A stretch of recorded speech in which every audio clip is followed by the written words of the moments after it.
Alright, I'm gonna give it to you straight. Not all debt is bad. In fact, financially speaking, there are two types of debt. There is good debt and there is bad debt. And only one of these debts will actually scale your rental portfolio, especially when you invest in real estate. So in this video, we're gonna go over the difference between good debt and bad debt, and also talk about how you can use good debt to leverage your portfolio and make yourself a real estate millionaire.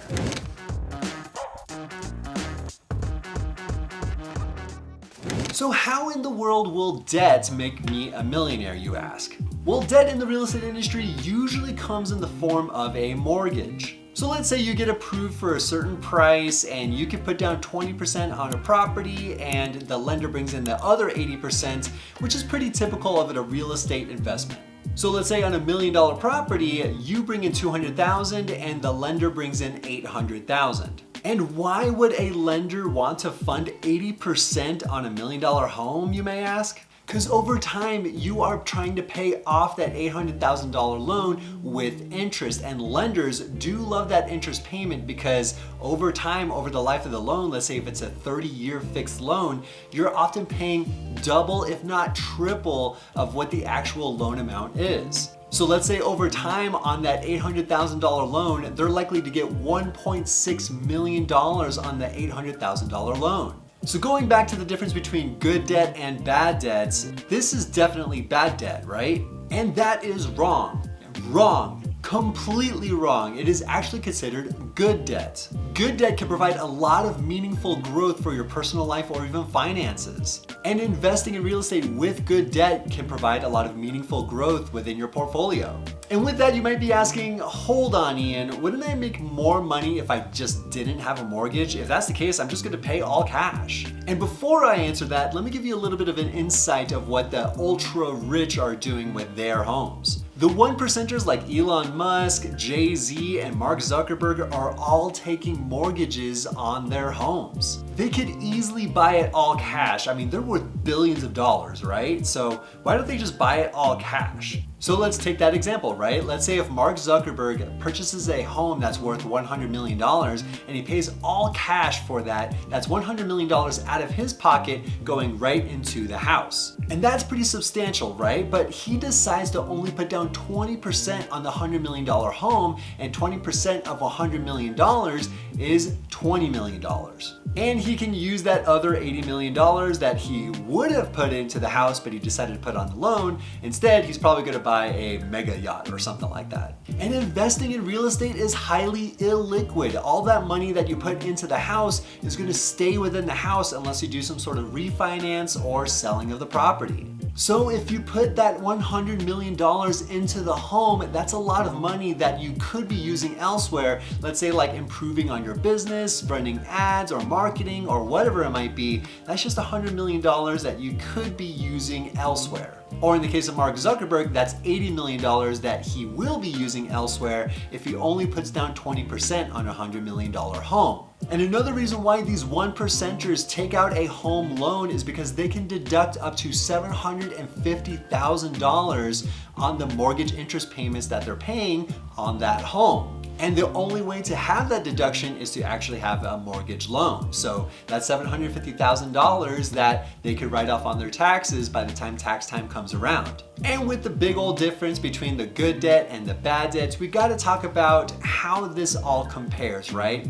Possibly with a real life situation if you were in the market for, let's say, a $1 million property. Let's make this more concrete and bring in an example. So let's say if you're in the market for a $1 million property and Mark Zuckerberg is in the market for a $1 million property, and you guys decide to buy one property right next to each other and you're neighbors with Mark Zuckerberg.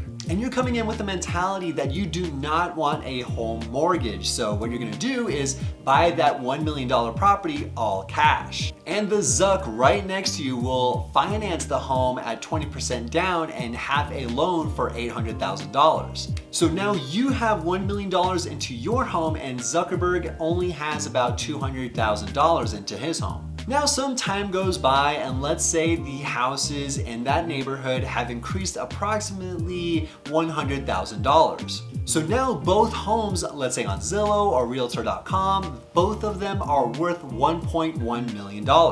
And so because you put $1 million into your home and now it's worth $1.1 million, you have increased your net worth by 10%. But the Zuck's numbers definitely look different because he put out a loan. The Zuck's home is also worth $1.1 million, but the numbers look completely different because he took out a home loan. Since he only put down $200,000 on the home and his home has increased from $1 million to $1.1 million, his return on investment has increased 50%. So your return on investment is about 10%, but the Zuck's return on investment is 50%. Now imagine if you were to buy a home and you house hacked it, and with it being your primary residence, you could put as little as 5%, 3%, or even 0% down, depending on the loan that you use. Of course, you need to go through all that pre-approval process and make sure that you can actually afford the mortgage payment, but in theory, you can get approved for a 0% down,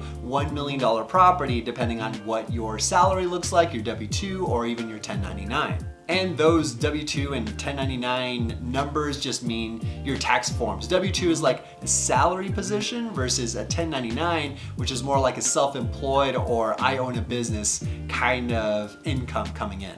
So let's say if you were to get a loan like a VA loan where you put as little as 0% down on the home, that means you put no money into the home, which is crazy, right? And bringing it back home to that same example of that $1 million home, if you only put down 0% and it has increased $100,000, I mean, that's $100,000 that you have gained just from the market doing its thing. And let's say you still had to pay like closing costs of about $20,000 and it has increased $100,000, that's a 400% increase on ROI or return on investment.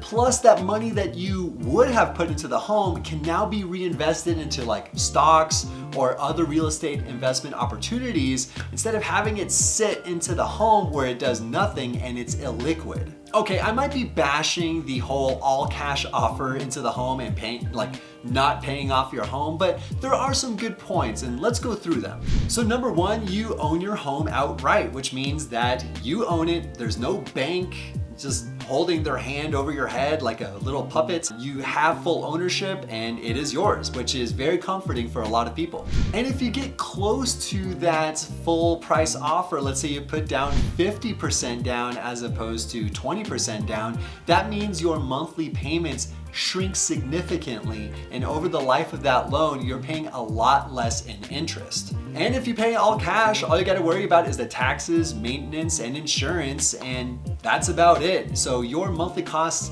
significantly decrease when you do an all cash offer or buy the house outright. And to some people, that's the dream, where you don't have any sort of lingering thoughts in the back of your mind of having a huge monthly payment. And people that are financially savvy and real estate moguls like Thatch Win have made complete careers over just real estate investing and paying off homes as soon as possible. But most of us aren't full-time investors. A lot of us are W-2 employees, and for the average American, it's completely okay to make sure that you can buy a home as soon as possible and let the market do its thing. For me personally, I like to just buy real estate and wait. Don't wait to buy real estate, because in the end, the market will do you favors because of inflation, how taxes work, and all of that good stuff, where it's better to just get in the game instead of waiting for the perfect opportunity. And if that's what you're working with, I'd say get in there as soon as possible. And if you're ever curious about this stuff, or you want to run through the numbers of what the possibility is for you to start investing in real estate, hit me up. All my information is down in the contact description below, and you can book a one-on-one call with me completely free. I just want to make sure that you are making the right financial decision for you and your future and your goals too. So to wrap it all up, not all debt is bad debt. I mean, debt in itself can just have that negative connotation, but if you are using debt to leverage like an asset and get into the game as soon as possible, it just makes complete sense to start instead of just waiting until you have, let's say, a $500,000 checking account where you could put all of that into a house, right? So we've been talking about good debt a lot. A lot of bad debt examples include, let's say, credit card debt or debt that hasn't been paid. Let's say if you have a business and your vendors or customers have not paid you yet, that is also considered bad debt. And you could also look up definitions on like Investopedia or on Google or whatever it might be to understand what bad debt is exactly. But the idea of good debt is to make sure that you can use that debt to leverage into assets that pay you over time, like real estate. And that's about it. Let me know what you think. Put in a comment down below if you are interested in getting into this good debt side of real estate investing and financial portfolio stuff. Yeah, I'm here to help you and make sure that you're making the right decision. Thanks again for watching, guys, and I'll see you next week.